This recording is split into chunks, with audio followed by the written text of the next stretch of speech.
I'm terrified making this phone call. I'm a retired NHS consultant, and there's a few things I want to say. I'm obviously so sorry and sad to hear about the news about what Letby did, and the least said about her, the better from now on. But I think this really does go to the heart of many things, and I think one of the key things is that what really matters to NHS Trust now is maintaining their or reducing reputational damage at all costs.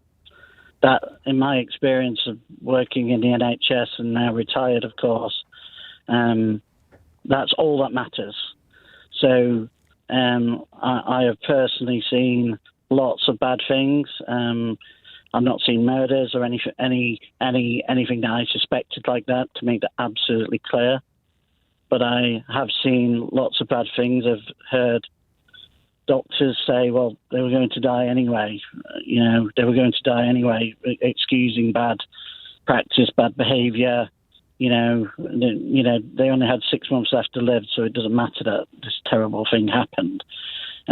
Sorry, so you heard as an NHS... Sorry to interrupt, Mark, but you heard as an NHS consultant, doctors' mistakes leading to people dying was explained away as, well, they only had 6 months or a year left to live. Yes, yeah, and when you this is giving me a degree of post-traumatic. I don't know whether it's stress disorder. I don't want to false label myself with this, but you raise your head above the parapet. You're brave enough to raise your head above, because you have to be brave. Because what happens is, if you're brave enough and you put your head above that parapet and you say, no, this is wrong. This is wrong. This is really freaking wrong. You get labelled as a trouble card. You're the problem. You, Mark, are the problem. You're making too much of a fuss about this. You need to pipe down. Know your place. You're only this level. You're only that. There's bigger things at play. I've seen services removed which are clearly going to damage patient care. And people just say, at the very tops of NHS Trust say, just keep quiet. You're making too much noise. NHS England aren't happy. NHS aren't happy. We need to, otherwise, it's going to be bad optics. It's going to reflect badly. And this is the culture. So that when you're brave enough, you then become the problem. And I wish I wasn't saying this to you. I was saying this to your researcher before. But this is exactly what happens, and I really feel for the Countess of Chester consultant. They raised up, and I can imagine somebody in the hierarchy that wants to look good in front of their CEO and look in front of NHS England, who are then terrified of the government. Everybody's terrified of the level above. And they all go, Dr. X is making a bit too much noise. Let's quiet him down. I've even been told in my own experience, I was too noisy. And I got bullied by another trust, for God's sake.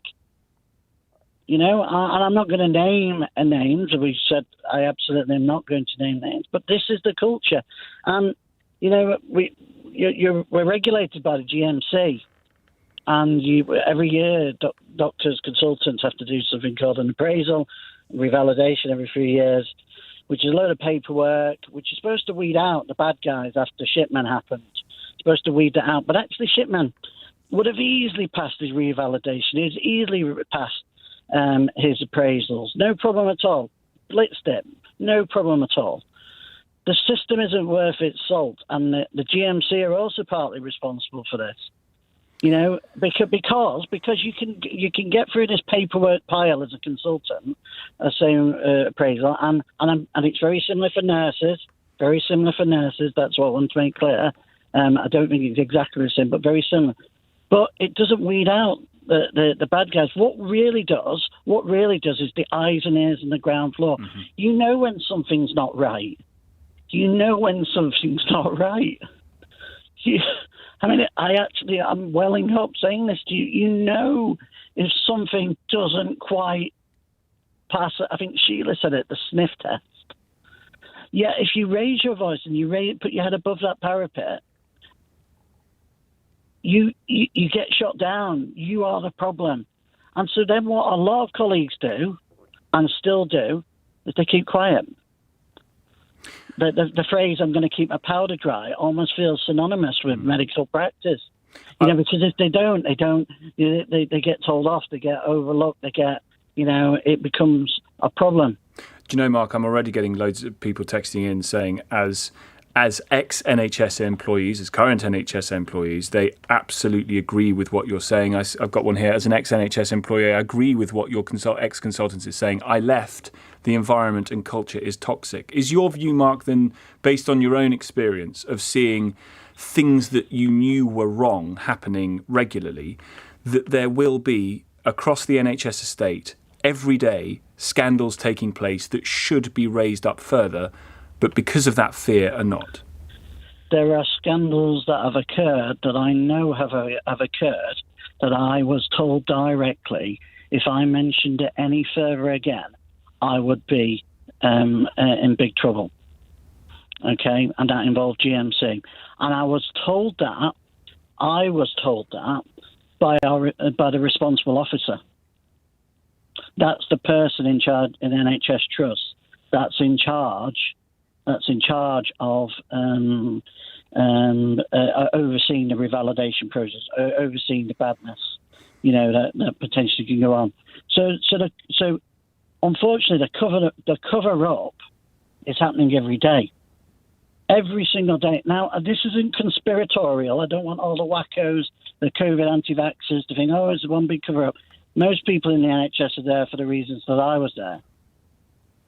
They really cared and still care. Still really care. It breaks my heart. But this is the culture. And this culture's got worse. This is actually, I know the BMA may disagree and say it's all about money, the strike and all the rest of it, but it is about terms and conditions as well for many people. For many people, the strikes, not just the senior doctors, but the junior doctors as well, is that we've got such a toxic culture where you can't go to your person above your clinical director, and they won't go to the medical director because then they reflect bad on them. And then the medical director won't go to the executive board, and the executive board won't want to mention it to CEO, and the CEO won't want to mention it to NHS England because NHS England then will go to, and then they add in this fudge factor. This is the pièce de résistance, okay? They add in this fudge factor that they have brought in something called, and this is Hunt, freedom to speak out officers. Right now, anybody that's worked in the NHS, I'm sure there's some good ones, but the vast majority, you speak to the freedom to speak out officer, you never hear back from them again. They're supposed to if you've got a concern that you're not feeling listened to, they escalate it up. There's also a national one. I contacted the national one. Did I hear back? No. And the reason I've kind of used my own personal experience of ringing at this particular point is nothing to do with murder. This terrible, terrible thing. But you can see how it translates. How in certain circumstances, in certain places, this can happen. And I really feel, obviously, for the parents, the families of those beautiful children that were murdered. But I also feel for the medical staff and the nursing staff that knew in their heart of hearts something was not right. The consultants that went, and they weren't listened to. And not only that, and they'll live with this until the day they die, I can guarantee it, okay? And they'll probably wake up most mornings and think about it, certainly at this moment in time, and go, I was made to say sorry to her. Extraordinary call. Mark, thank you very much indeed for doing so. I can understand the emotion in it as well.